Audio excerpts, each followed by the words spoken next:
আপনি ছাত্রলীগের লোকজনকে মানে ছাত্রলীগের ভাই ব্রাদারকে ধইরা মামলার ভয় দেখায় তাদের থেকে চাঁদাবাজি করতেছেন, পুরো ত্রাস সৃষ্টি করতেছেন, কারণটা কি ভাই?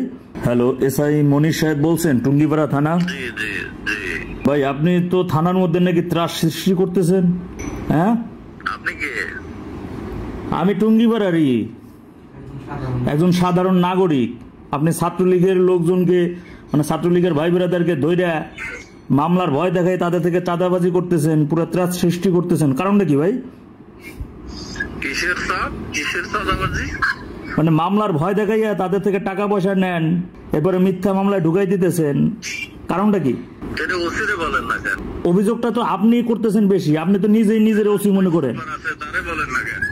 ওসির বিরুদ্ধে তো কথাটা আসে নাই, আসছে তো আপনাদেরকে নিয়ে, কারণটা কি? আপনি আবার ছাত্রলীগের ভাইদের ফোন নাম্বার গুলো আপনি ফেসবুক স্টোরিতে কেন দিয়ে দেন?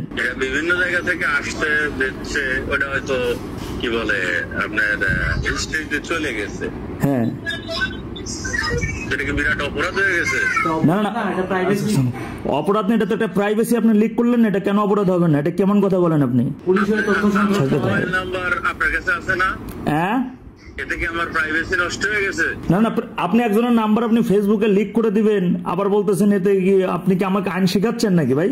এই যে কোনো এভিডেন্স ছাড়া আমার বিরুদ্ধে যেগুলো লিখতেছেন, এগুলো কি করতেছেন? এই কারণে তো আপনাকে আমি ফোন দিছি। আপনি যেখানে দাঁড়াইয়েছেন, আপনি যে টুঙ্গিপাড়াতে, ওই টুঙ্গিপাড়া আমার বাড়ি, আপনি ওখানকার অতিথি। আপনি আজ পর্যন্ত কতজন পুলিশ হত্যার বিচারের বিষয় নিশ্চিত করার জন্য কথা বলছেন বলেন তো আমাকে? এটা আপনারা বলছেন? আমি তো বলতেছি, আমি এটা বলার কারণে আমি কারাবন্দী হয়ে জেল খাইতে আমি বেরো হয়ে আসছি। আমি তারপর এখন প্রতিবাদ করতেছি, সারা দেশে 3200 পুলিশ হত্যার বিচার নিশ্চিত করা না করা পর্যন্ত আমার আন্দোলন চলতে থাকবে আমাদের। মামলা করছে? হ্যাঁ, কেউ একজন মামলা করছে? কিসের? এই যে কি বলে 3000-4000 পুলিশ। আমি মামলা করবো, আপনি মামলা নেন। আমি বাদী, আমি মামলা করবো, আপনি নেন। আমি যাত্রাবাড়ি 5 আগস্ট সকাল 11টা থেকে রাত 11টা পর্যন্ত আমি ছিলাম। আমি দেখছি পুলিশদের কিভাবে মাইরে পুরাইতেছে, পায়ের রশি বেঁধে ফ্লাইওভারে ঝুলাই রাখতেছে। আমি মামলা করবো, আপনি মামলা নেন। আরে মামলা কি এসআই নাই? এসআই নেন, আপনার ওসি তো নেয় না। আপনারা শুনেন, আমি বলি, আপনার সাথে আমার কোনো ধরনের কোনো বাকবিতণ্ডা কিছুই না। আপনি যে মাটিতে দাঁড়াই আছেন, ওই মাটিতে কিন্তু বাংলাদেশের যে সৃষ্টি করছে, যে স্থপতি, তার সে ওখানে শুয়ে আছে। ওটা খুব স্পর্শকাতর জায়গা। আপনি আমাদের অতিথি, ওইখানে আমি অমৃত্যু থাকবো, কারণ ওইটা আমার বাড়ি, আর আপনি আমাদের অতিথি। আমি চাই না আপনার কর্তৃক আমার ছাত্রলীগের, আমার আওয়ামী লীগের কোনো একজন ভাই নেক্সট টাইম কখনো নির্যাতিত হোক। আমি বিশ্বাস করি আপনাকে এই চাকরি 30 বছর পর্যন্ত করতে হবে। আপনি আপনার জীবদ্দশায় কখনো পরিবার সবাইকে নিয়ে কিন্তু বাইরে যেতে পারবেন না। আমার কথা একটু লিসেন টু মি ভাই, মনির ভাই, লিসেন টু মি। আমি বলি শোনেন, আপনি মাথা মোটার মতো কথা বলেন না, আপনার বাস্তবতা বুঝতে হবে। আরে একটা এসআই কোনো বাল, একটা ওসি কোনো কিছু?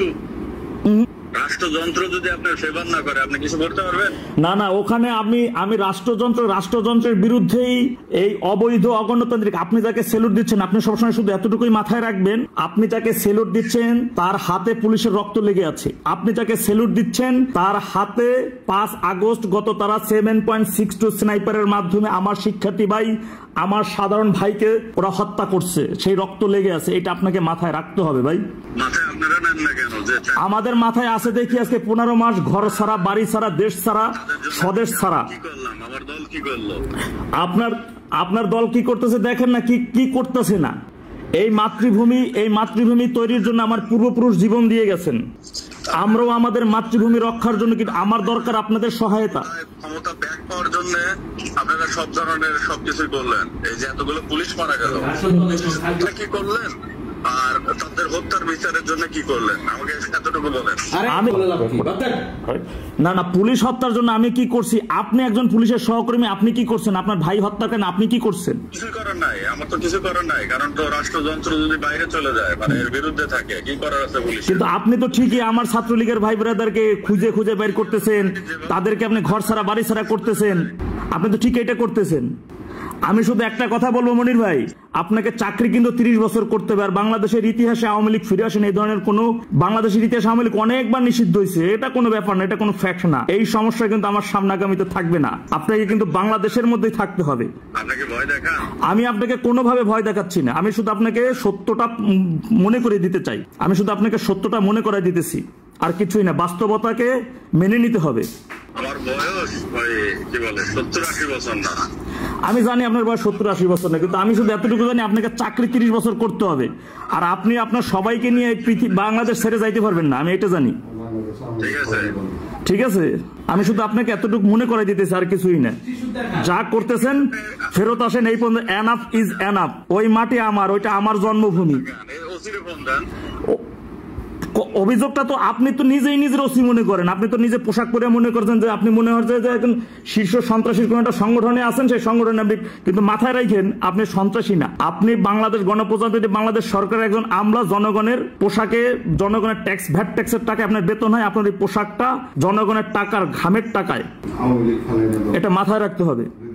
আর আওয়ামী লীগ কি জিনিস আপনি, আমার মনে হয় আপনি যদি ভালো না জানেন, আপনি আপনার মুরব্বী যারা আছে, বাপ চাচা যারা আছে, তাদের থেকে জেনে নেবেন। ঠিক আছে ভাই, জেনে নিন। ওকে, ধন্যবাদ।